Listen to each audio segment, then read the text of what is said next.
السلام علیکم۔ کبھی سوچا ہے کہ سچ اور دھوکے کی سب سے بڑی جنگ کیسی ہوگی؟ آج ہم ایک ایسی ہی قدیم اسلامی روایت کی بات کریں گے، ایک ایسی ناقابل یقین ملاقات کی کہانی جہاں ایک صحابی کا سامنا ہوتا ہے تاریخ کے سب سے بڑے دھوکے باز سے۔ ذہن میں یہ سوال تو اٹھتا ہے نا کہ اگر کبھی کسی ایسی ہستی سے سامنا ہو جائے جس کا مقصد ہی انسانیت کو گمراہ کرنا ہو تو انسان کیا کرے گا؟ اس کا رد عمل کیا ہوگا؟ یہی وہ سوال ہے جو اس کہانی کی بالکل بنیاد ہے۔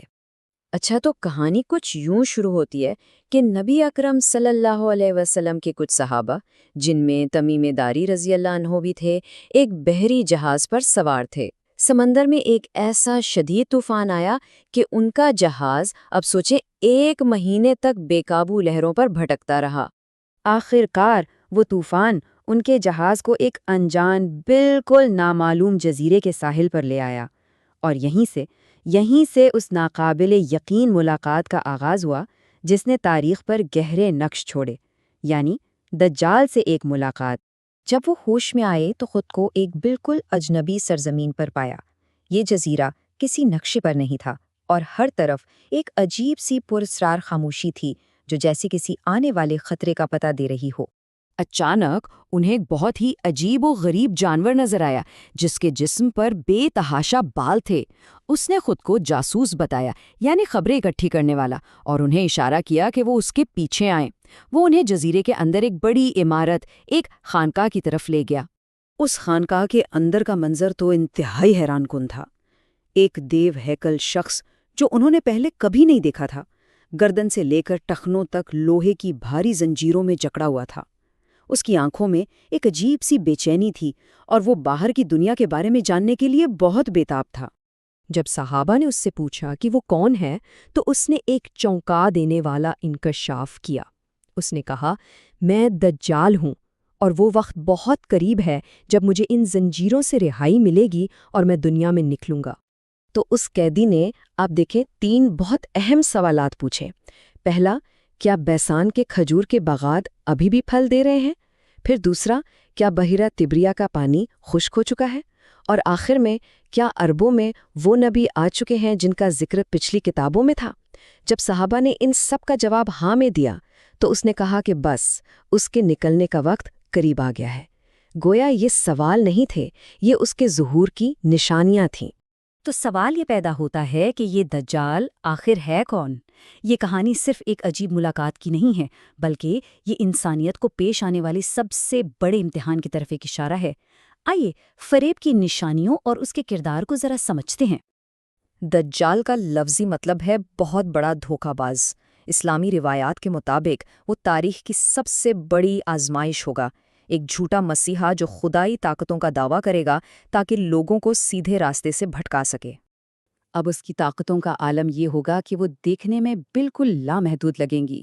روایت میں آتا ہے کہ وہ آسمان سے بارش برسانے اور زمین سے فصلیں اگانے جیسے معجزے دکھانے کا دعویٰ کرے گا، لیکن، اور یہ بہت اہم بات ہے، اس کی اس زبردست طاقت کے ساتھ ایک بہت بڑی کمزوری بھی جڑی ہوئی ہے۔ وہ پوری دنیا میں تو گھومے گا، ہاں، مگر 2 شہر ایسے ہیں جہاں وہ کبھی داخل نہیں ہو سکے گا۔ اور یہی کمزوری ہمیں کہانی کے اگلے اہم حصے کی طرف لاتی ہے، یعنی وہ محفوظ پناہ گاہ جو اس عظیم فتنے سے محفوظ رہے گی، اور وہ شہر ہے مدینہ۔ خود دجال نے اس بات کا اعتراف کیا کہ اگرچہ وہ زمین کے ہر کونے پر غلبہ حاصل کر لے گا، لیکن اس کے قدم مکہ اور مدینہ کی مقدس سرزمین پر کبھی نہیں پڑ سکیں گے۔ اسلامی روایات کے مطابق مدینہ کو ایک خاص تحفظ حاصل ہے۔ نبی اکرم صلی اللہ علیہ وسلم نے فرمایا کہ اس کے ہر داخلی راستے پر فرشتے تلواریں لیے پہرا دے رہے ہوں گے جو دجال کو اندر آنے سے روکیں گے۔ یہ وہ شہر ہے جسے نہ صرف دجال کے فتنے سے بلکہ طاعون جیسی وباؤں سے بھی محفوظ رکھا گیا ہے۔